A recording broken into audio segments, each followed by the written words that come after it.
پھر آگے اللہ نے ارشاد فرمایا وَنَبْلُوكُمْ بِالشَّرِّ وَالْخَيْرِ، اور ہم تمہاری اچھائی کے ساتھ برائی کے ساتھ آزمائش کریں، ہم تمہیں آزمائیں گے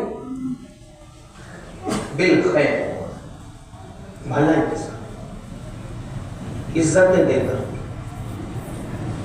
عظمتوں کا تاج تمہارے سروں پر سجا کر کے ہم تمہیں آزمائیں،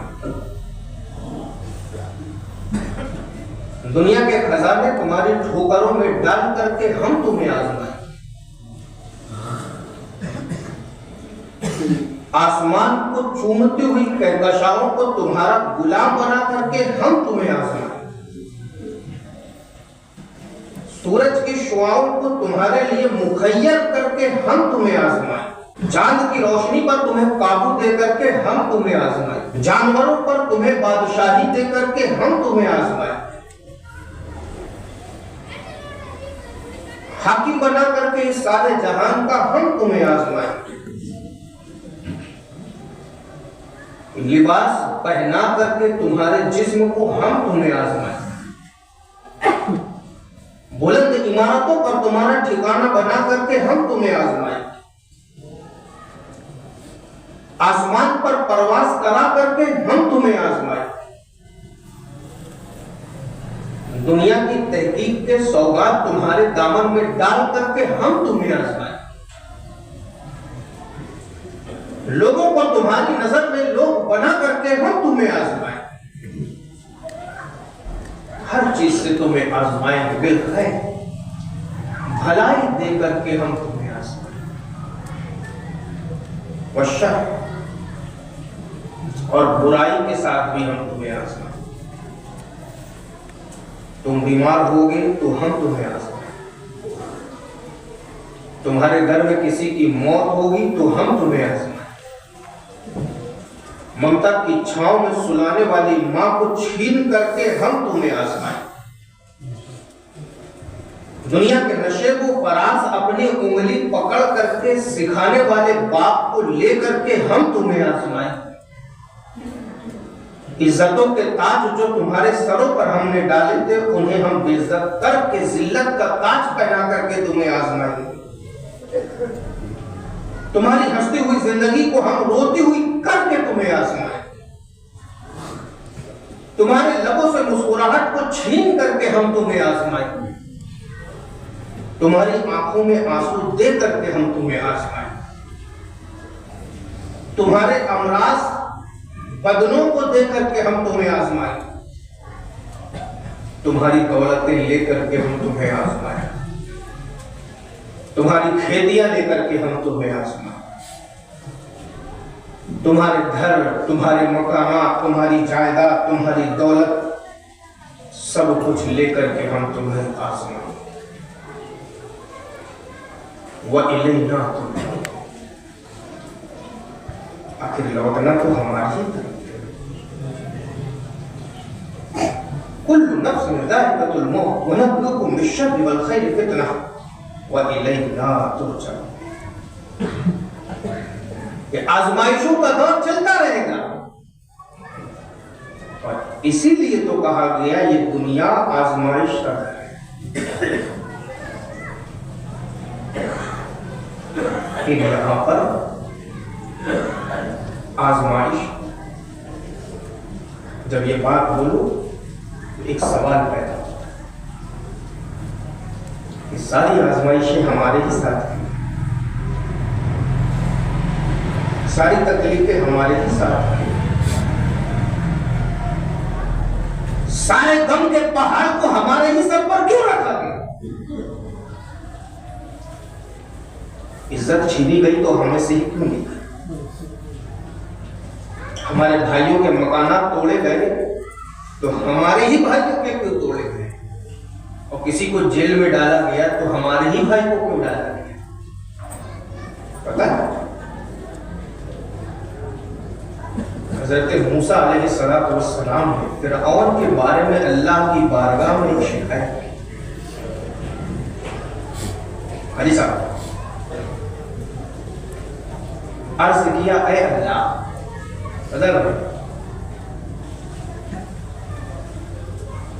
یہ فرعون بوڑھا ہو گیا لیکن اس کی طاقت کم نہیں ہو رہی، اس کی دولت کم نہیں ہو رہی، اس کا دماغ کام کرنا بند نہیں کر رہا، اس کے بدن کی قوت برقرار ہے، بڑھا ہو گیا۔ اللہ مسلمان کمزور ہے۔ غیب سے آواز آتی ہے، موسیٰ کیا چاہتے ہیں؟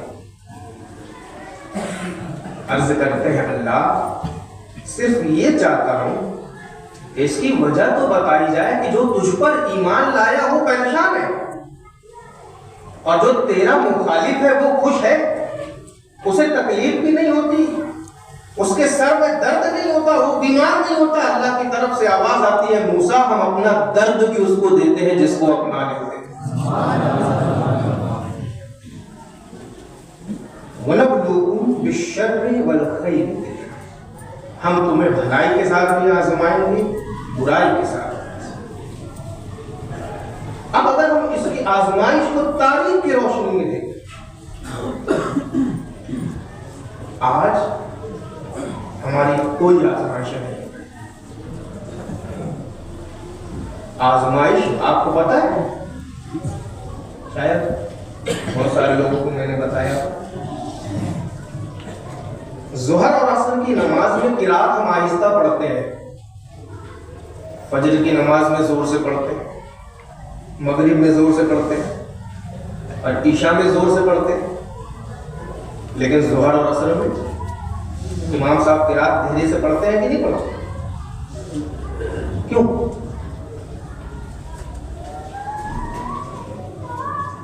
اگر ہم یہ سوچ کر کے بیٹھ جائیں کہ ہم پر سب سے زیادہ آزمائش ہو رہی ہے، بالکل غلط، کچھ نہیں ہو رہا ہے۔ چھوٹی سی مثال، ظہر اور عصر کی نماز میں پوری دنیا کے امام صاحب قرات آہستہ پڑھتے ہیں، کیوں؟ کتابیں کو جب کھنگالو تو نتیجہ نکل کر گیا، وہ نتیجہ یہ کہ جب سرور کائنات صلی اللہ علیہ وسلم نے لوگوں کو نماز کی طرف بلایا تو کفار مکہ اور مشرکین عرب دن کے وقت میں بازاروں میں ٹہلتے رہتے تھے آوارہ کتوں کی طرح، اور جیسے ہی ان کے سامنے کوئی قرآن پاک پڑھتا تھا تو پتھر اٹھا اٹھا کر کے مارتے،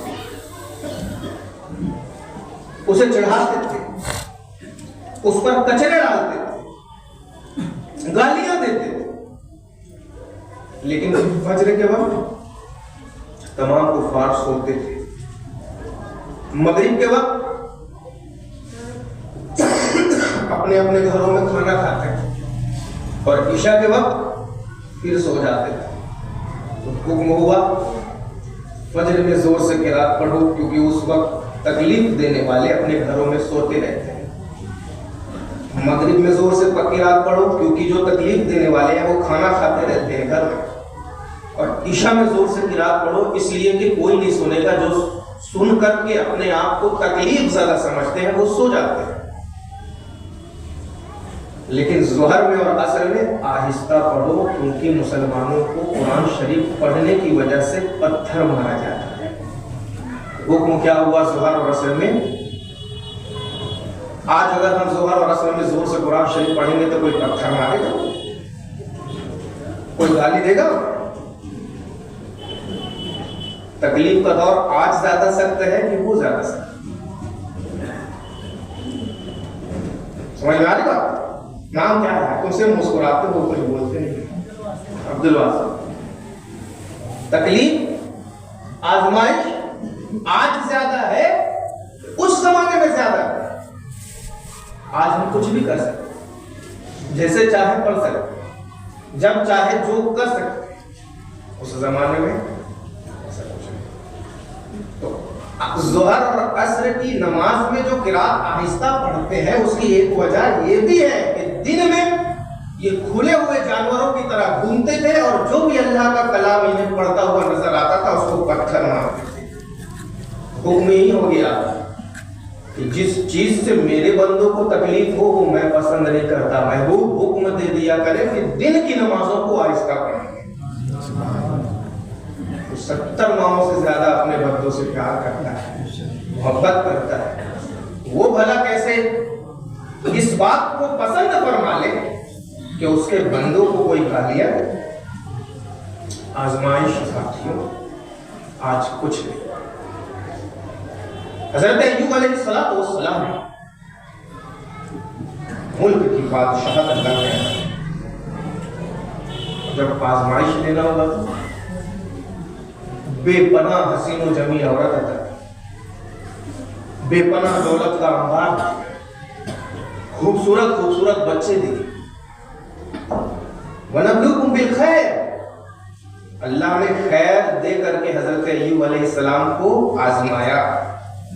میرے بندے, میرے نبی, میں نے تجھے دولت دی, میں نے تجھے بچے دیے, میں نے تجھے بیوی دی, میں نے تجھے سلطنت کی باغ ڈور دی, میں نے تجھے حکومت کی بادشاہت دی, میں نے تجھے سب کچھ دیا بالخیر. آزمایا, میرے آزمائش میں, میرے امتحان میں. اے میرے بندے ایوب تو کامیاب ہو گیا. اور پھر فوراً تاریخ نے اس بات کا دوسرا رخ بھی دیکھا کہ حضرت ایوب علیہ السلام کو ہی اللہ تبارک و تعالیٰ نے سب کچھ لے کر کے بھی آزمایا. بیوی کو لے لیا, بچوں کو لے لیا, دولت لے لیا. وہ دوست جو حضرت ایوب علیہ السلام کے ساتھ کھانا کھاتے تھے, جب اللہ تبارک و تعالیٰ نے آپ سے دولت لے لی, بچوں کو لے لیا, عزت لے لی, وہ دوست آپ کے بازو میں بیٹھ کر کے کھانا کھانے میں شرم محسوس کرنے لگے. لیکن اس حال میں بھی اگر حضرت ایوب کا کوئی نعرہ تھا تو وہ یہ تھا, اے اللہ تیری دی ہوئی عزت دی تم نے لے لیا, میں تو تیرا بندہ ہوں, جس پہ تو راضی ہے اس پر تیرا بندہ ایوب راضی ہے. دونوں طریقے سے اللہ نے حضرت ایوب علیہ السلام کو آزمایا. حضرت یوسف علیہ السلام سب سمجھتے ہیں, تھوڑا سا دماغ لگانا چاہیے. دنیاوی لیڈروں کو اپنا آئیڈیل بنانے والوں, تم اپنی تاریخ کی کتاب تو نکال کر کے دیکھو, تمہارے پاس ایسے ایسے لال اور جواہر ہیں کہ پوری دنیا میں کہیں نہیں ملے. لے کر کے آؤ. تو حضرت ایوب علیہ السلام کے بعد آپ کو میں بتاؤں, حضرت یوسف علیہ السلام کی داستان آپ نے صرف کہانی سنی کی. حضرت یوسف کے بھائیوں نے آپ کو بچپن میں لے جا کر کے کنواں میں پورا سورہ یوسف میں موجود, اور آ کر کے کہا ابا جان سے یوسف کو بھیڑیا کر کے. یہاں پر ایک نقطے کی بات بتاؤں, نبی کے بدن سے جو کپڑا ٹچ ہو جاتا ہے اس کپڑے کو آگ نہیں جلاتی, تو نبی کے جسم کو بڑا بھیڑیا کیسے کھا سکتا ہے. لیکن امتحان اللہ تبارک و تعالیٰ سب سے لیتا ہے. اور جب حضرت یوسف علیہ السلام کا امتحان لیا تو کیسا امتحان لیا, بھائیوں نے کنواں میں چھوڑ دیا. ایک قافلہ ہے, پانی پینے کے لیے رکا, نکالا, چہرے پر نظر پڑی تو چہرے کا حسن و جمال اللہ تبارک و تعالیٰ نے جو یوسف علیہ السلام کو دیا تھا بہت کم بندوں کو عطا کیا. اس نے یوسف پہ کٹی ہوئی مصر میں انگشت زنم. کیا ہے قرآن پاک, جب حضرت زلیخا نے آپ کو حمادہ کیا آپ نے انکار کیا, شہر کی تمام عورتوں کو پتہ چلا کہ یہ مصر کا بادشاہ اس کی بیوی یہ ایک قیدی پر فدا ہے. قید کر کے لایا گیا حضرت یوسف علیہ السلام. تمام عورتیں بیٹھ کر کے مذاق اڑانے لگی کہ یہ بادشاہ کی بیوی اور ایک قیدی کو دل دے بیٹھی. ارے انہوں کیا پتا, وہ قیدی کوئی عام قیدی نہیں, خدا کی محبت کا قیدی ہے. ہو گیا امتحان, بلایا گیا بادشاہی دربار میں سارے مکہ کی, سارے مصر کی عورتوں, اور جو بادشاہ کی بیوی تھی اس نے ساری عورتوں کے ہاتھ میں ایک ایک سیب اور ایک ایک چاقو دے دیا, اور اب کہا حضرت یوسف سے چل کر کے تو جاؤ. یوسف علیہ السلام جب اس مجمع میں گئے تو ان کا حسن دیکھ کر کے ان تمام عورتوں نے سیب کی بجائے اپنے ہاتھ کو کاٹ لیا اور کسی کو خبر بھی نہ ہوئی کہ سیب کٹا یا ہاتھ کٹا۔ اب وہی یوسف علیہ السلام مصر کے بازار میں بیچے گئے، وہی یوسف علیہ السلام کو اللہ تبارک و تعالیٰ نے جب آزمائش میں ڈالا تو قیدی بنایا، اور قید میں آپ کا امتحان طرح طرح سے لیا گیا۔ وَنَبْلُوكُمْ بِالشَّرِّ، ہم تکلیف دے کر کے تمہارا امتحان لیں۔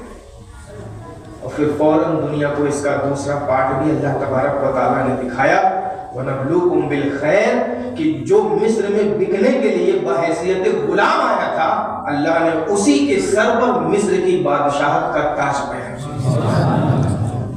وَنَبْلُوكُمْ بِالْخَيْرِ، ساتھیوں ہر نبی کی زندگی میں ہمیں امتحان کی ہر طرح کی باتیں ملتی ہیں۔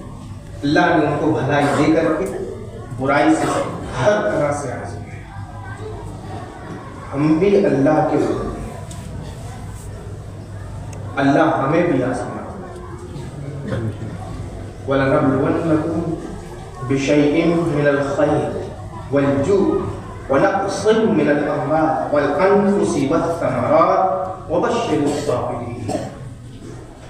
ہم آزمائیں گے تمہیں تھوڑی سی بھلائی دے کر، تھوڑی سی برائی دے کر، تمہارے بچوں کو موت دے کر، تمہیں بھوک دے کر، تمہارا کپڑا لے کر، تمہاری زمین اور جائیداد لے کر ہم آزمائیں گے، دیکھیں گے تم میں سے کون صابر ہے، اور جو صابر ہے محبوب سنا دو، الذین اذا اصابتهم مصیبہ قالوا انا للہ وانا الیہ راجعون، کہ صبر کرنے والوں کے ساتھ اللہ کی رحمتیں دنیا میں بھی ہے اور آخرت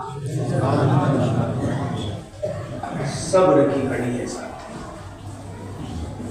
اور آزمائش کے دور میں میں نے آپ سے جن لوگوں کی بات بتائی وہ تو آزمائش میں کامیاب ہوئے، چاہے وہ شر کی آزمائش ہو چاہے وہ خیر کی آزمائش ہو۔ لیکن ہم نہ شر کی آزمائش میں کامیاب نہ خیر کی آزمائش میں کامیاب۔ اللہ نے ہمیں پیسہ دیا آزمائش کے لیے، ہمارا پیسہ کہاں خرچ ہو رہا ہے آپ سمجھتا۔ اللہ نے ہمیں عزت دی آزمائش کے لیے، ہماری عزت کہاں خرچ ہو رہی ہے آپ سمجھتا۔ اللہ نے ہمیں کاروبار دیا آزمائش کے لیے، ہمارا کاروبار کہاں خرچ ہو رہا ہے آپ سمجھتا۔ اللہ نے ہمیں دولت دی آزمائش کے لیے، ہماری دولت پڑاکا پھوڑنے میں خرچ ہو رہی ہے یا کسی غریب کی مدد کرنے میں آپ سمجھتا۔